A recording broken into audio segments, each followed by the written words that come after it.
I'm the best in the world, and you have a duty to defend that belt against the best welterweight on the planet, and you're looking at him. Oh, he tapped Islam Makhachev with a submission in round 5. The throne remains in... And I'm taking that throne from you, and I'm ending that continuous streak. You're done. You hear Chris Fields in the corner. It seems... Today, I'm taking on a serious mission. I'm going to play the role of a makeshift analyst and guide all of you along the very edge of an incredibly interesting and intriguing fight. And the champion essentially has one fight a year, and apparently can just say no whenever he wants until he's ready. To me, that's not the baddest man in the world. To me, that's not the number one pound for pound fight on the planet. Today, we're putting all fan preferences aside and using cold logic in an attempt to determine the favorite in a matchup between Islam Makhachev and Ian Garry. Yeah, I told everybody the exact opposite. I told everybody, when I show up, I surgically dominate, and that was my plan today. That guy has fought some of the best in the welterweight division.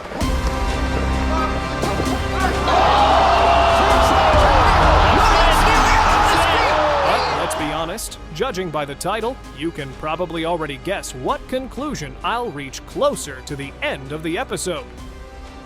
Sorry for the spoilers, but it is what it is. Hit the like button, make sure to leave a comment, and subscribe to the channel. And now, let's get started.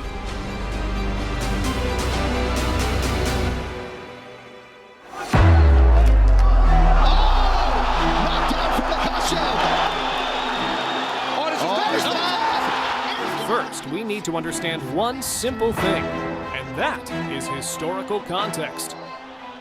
Islam Makhachev is the pound-for-pound king, the man who outclassed the greatest featherweight ruler and destroyed Oliveira's legacy in the lightweight division. The only thing is, Islam was never an unusually big lightweight. Powerful? Yes. Well-built? Absolutely. Strong? Very much so. But he simply fit the physical standards of the division and was an incredibly functional athlete. Still, you could never call him unusually tall, and the same applies to his limbs. Now, he has taken a step his mentor Khabib never took even once. A full move to welterweight. And not for money, but for legacy, which in this case means defending the belt. This is a tectonic shift of its own. Islam will now fight in a division where he is not viewed as some heavyweight grappler, but simply as one of the top fighters. And waiting for him, there is not an aging veteran, but a predator from the new generation, Ian Garry.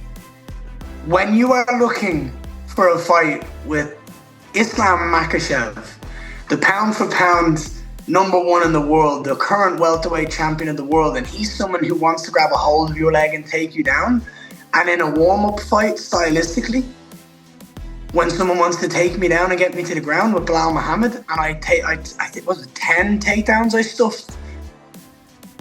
That's a pretty see the fight with Islam. Do you know what I mean? Someone said on the broadcast I had stuffed 14 of 17 takedowns of Belal Muhammad and Shavkat Rakhmonov. That's some elite numbers, Errol. The first thing we will discuss today is anthropometry and fight geometry. The obvious part is that this is the Irishman's clearest advantage. Islam stands 5 feet 10 inches tall, and his reach is almost the same. Ian Garry, meanwhile, is a 6'3" tower with the same reach. As you can see, the difference is huge. At welterweight, where fighters are naturally longer, Garry's size is like an exoskeleton. You do not have to look far for an example. Remember Kamaru Usman's latest performance against Dricus du Plessis. Despite the former champion's amazing durability, skills, and fighting spirit, the Nigerian Nightmare simply could not deal with a fighter who was taller and no less powerful than him. And try to think about it in simple terms if you do not believe me. Imagine Makhachev trying to find a comfortable distance, let's say mid-range. He will always need to somehow cross those 4 to 6 inches where Ian's jab will constantly be coming at him. As we know, that is the Irishman's best measuring tool, his long needle. If Garry trains himself to automatically extend that hand at the right moments and does not allow Islam to close the distance whenever he wants, Makhachev will have to dip and cover twice as much distance underneath as usual. But one area where the Dagestani is brilliant is cutting angles and forcing opponents toward the fence. The problem is that Garry's long limbs can help him there too. At the very least, they can help him frame, push away, and break the distance even with his back against the cage. Because of his natural build, he has more ways to defend takedowns and avoid empty control. There is no point arguing with that. And if a clinch happens, he definitely will not forget to strike on the break. Another important thing to keep in mind is striking physics. Garry's straight left hand and head kick from long range can catch Islam by surprise. Unlike Makhachev's previous shorter opponents, Ian does not need to punch upward. He will attack straight and downward, which creates the risk of cuts from the very first round. Islam Makhachev is the protege of Khabib. I am the protege of Conor, right? This is the new wave of Dagestan, a more technical on the feet, a more technical grappler than Khabib. I am a longer, faster, more versatile version of Conor, right? It's the perfect fight to make. He has to take me down. I have to keep it on the feet. He can choose it wherever he wants. The ball's in his court, whenever he's ready, whenever he wants. If he wants to do it in Dagestan, Russia, I will see him there. I'm not afraid of any man walking this earth, but he has to do the right thing now. He has to do the right thing. He has a duty as champion of the welterweight division to fight the best in the world. Tonight, I proved I'm the best in the world. The next reason I see the Irishman as the favorite is age, arrogance, and peak confidence. Look, Islam is already 34, and he will turn 35 in October, while Ian is only 28 and will turn 29 in November. This is literally the peak of his physical power, and even more importantly, the hormonal peak of his boldness. When you think about what Khabib's team became famous for, the first thing that comes to mind is mentally breaking their opponents. Those fighters often lost long before the fight, because they understood they were about to be dragged into a kind of grappling hell. Now, look at Garry. He is arrogant to the right degree. He sincerely believes that destiny chose him to stop Makhachev, and that his style is an art that clearly beats the Dagestani's primitive wrestling. For a long time, he called himself a new version of McGregor, a McGregor 2.0 without the flaws. And I do not think that is far from the truth. Garry's words come from his beliefs, which means he says them sincerely. On top of that, I see no fear in Ian. He grew up in an era of MMA where wrestling was still an important part of the game, but more as a defensive weapon than an attacking one. And remember how brilliantly he took Shavkat Rakhmonov's back and nearly choked him in their fight.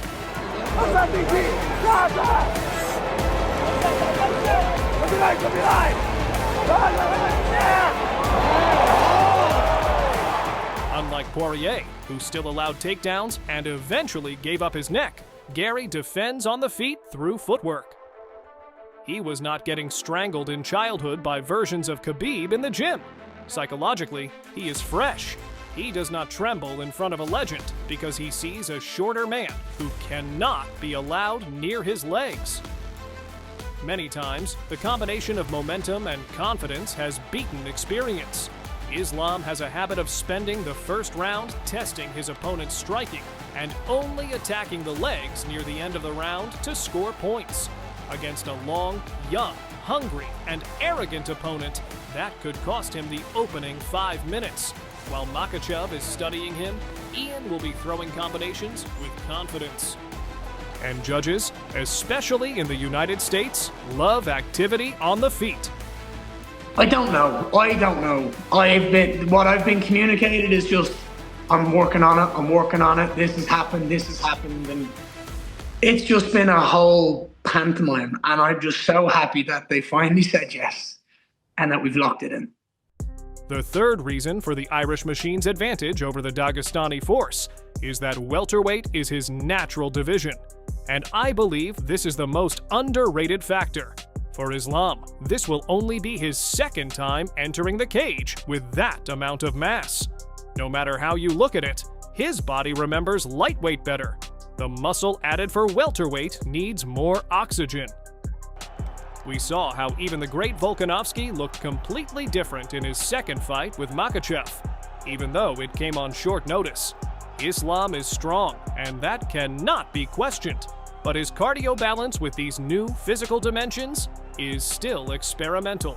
He has only gone through one 25-minute fight with Jack Della Maddalena, and even that was a pretty unattractive performance based mostly on control and holding him down. Ian is a natural welterweight, maybe even slightly oversized. He usually cuts down from around 198 pounds. His body has been built for this division since he was young. He is lean and wiry, but he also has a strong frame. In the clinch against the fence, Garry will not be pushed around the way smaller lightweights were. His structural strength is higher. Imagine Makhachev shooting for a double leg and running into the center of gravity of an opponent who is 12 to 15 pounds heavier in functional mass than the training partners Islam is used to. We also should not forget the timing adjustment. Islam is brilliant at timing takedowns under attacks, but Garry strikes faster and from a longer distance.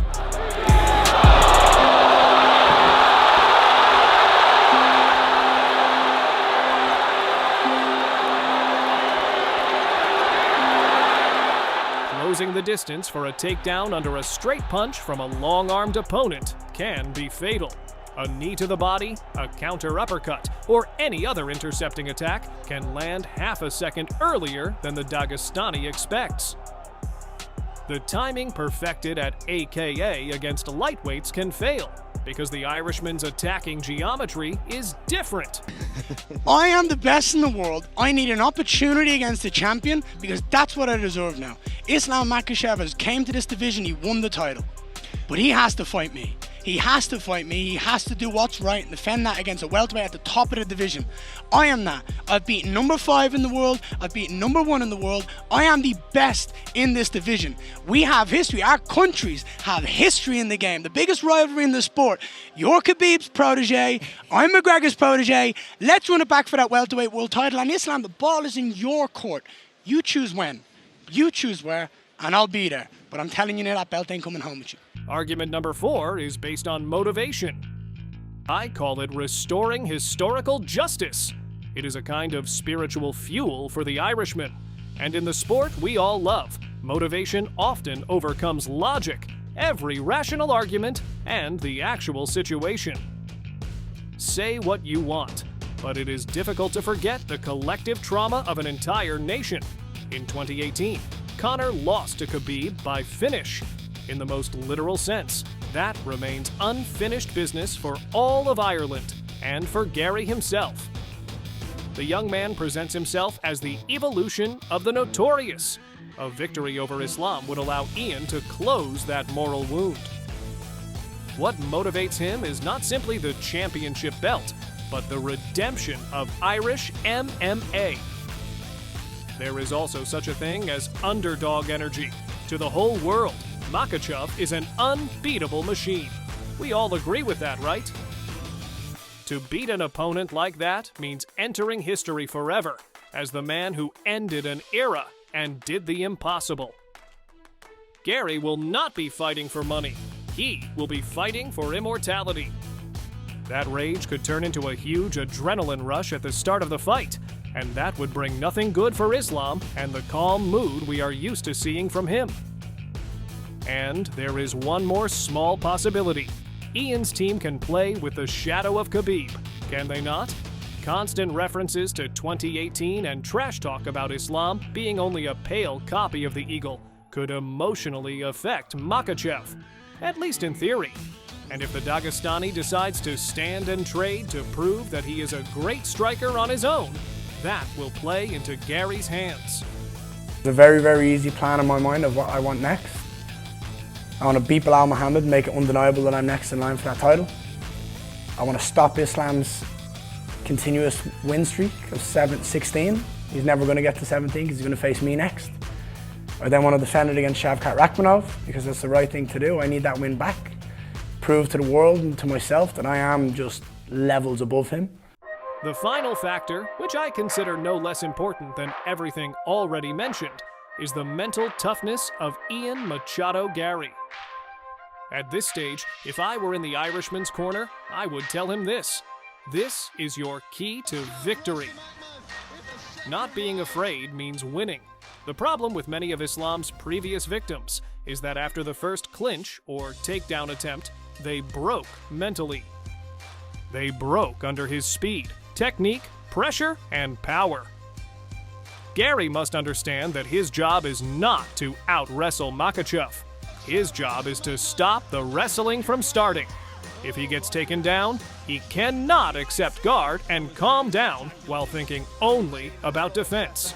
His DNA must demand that he immediately get back to his feet and return to the striking. Garry has everything needed to avoid being held down. The only question is whether he has enough mental strength to keep all of that inside a cold and focused mind. I believe he does. This may sound like a strange example, but remember Wanderlei Silva in Pride and why he received the nickname the Axe Murderer. The Brazilian was not afraid of wrestling because he knew that while he was standing, he created destruction and chaos. That aura of danger and pain overwhelmed even some of the best wrestlers on the planet. Garry needs to charge himself with the same energy. Ideally, he needs to bring a little Carlos Prates into this fight. He needs to take risks, move forward, attack with knees, throw elbows, and constantly pressure Makhachev. Islam, because he is also human, feels pain just like all of us. He feels discomfort and even slight uncertainty, just as he did in the 5th round of the first Volkanovski fight. You could see it in his eyes. So if Makhachev's face gets hit hard every time he attempts a takedown, his belief in unlimited domination may begin to shake. The Irishman must not only keep the mindset he has now, but double it on fight night, because this will be the most important and responsible day of his life. I don't necessarily care for Belal. I care that he's number one.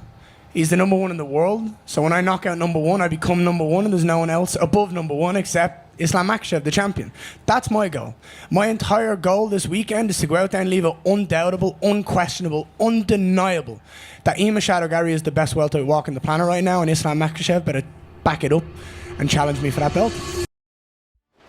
Belal couldn't take me down, so Islam, you try to take me down. To summarize everything above, I have reached the conclusion that if there is one perfect natural storm capable of ending Islam Makhachev's reign in the UFC, its name is Ian Garry. He does not only have the advantages of size and geometry, he is also psychologically free from the years of pressure created by Khabib, or rather, from the impression Khabib left behind.